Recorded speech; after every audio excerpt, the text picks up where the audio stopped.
طيب، بسم الله الرحمن الرحيم. السلام عليكم ورحمة الله تعالى وبركاته. أنا اسمي زنون، مواطن سوداني.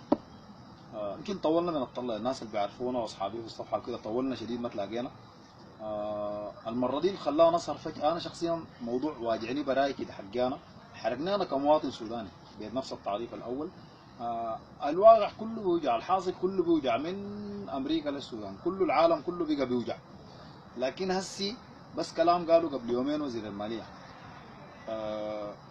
بيتكلم معانا احنا الشعب السوداني، ان كان بيخاطب فينا كناس اللي معاه في الحوار ده ولا غير من الكلام مسانا كشعب يعني. اما قال لو رجعناكم 89 حتمشوا المغابر، للاسف دي عقليه المطردن كله انه عامل فينا فضل كده بجيته بوجوده كده. لا رزال وزير الماليه ده سؤالين او ثلاثه، اتمنى الكلام ده يصلوا. سؤالين ثلاثه اسئله.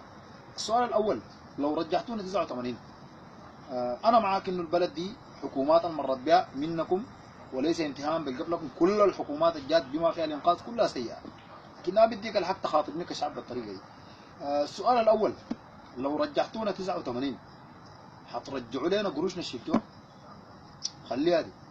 لو رجعتونا 89 حترجعوا الناس اللي قتلتوهم؟ خليها دي. لو رجعتونا 89 حترجعوا لنا الجنوب زي ما كان؟ حترجع السودان مليون ميل مربع 89 زي ما استلمتوا؟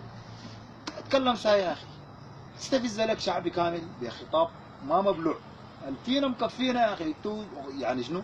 وكان ما متنا بالجوع نموت بالمغصه قصدكم ولا القصه شنو يعني؟ ما خلاص ناس صابرين على الوجع الفين ده، ما تمغصونا زياده، عليك الله بس اسكتوا. خلاص الناس دي الشعب الصومالي كله خاف سكت منكم، اسكتوا خلونا يا اخي بس. رجاء لو دارين تعملوا فينا خير اسكتوا. الحاجه الاخيره اللي دار اسال منها الوزير وكل الكيزان اللي معاه، نحن ديل 89 بنخش المغابر، بنموت، بنجوع، بتجي امريكا تغتصبنا، بيحصل اي شيء. انتوا ديل لو ما 89 حتمشوا وين؟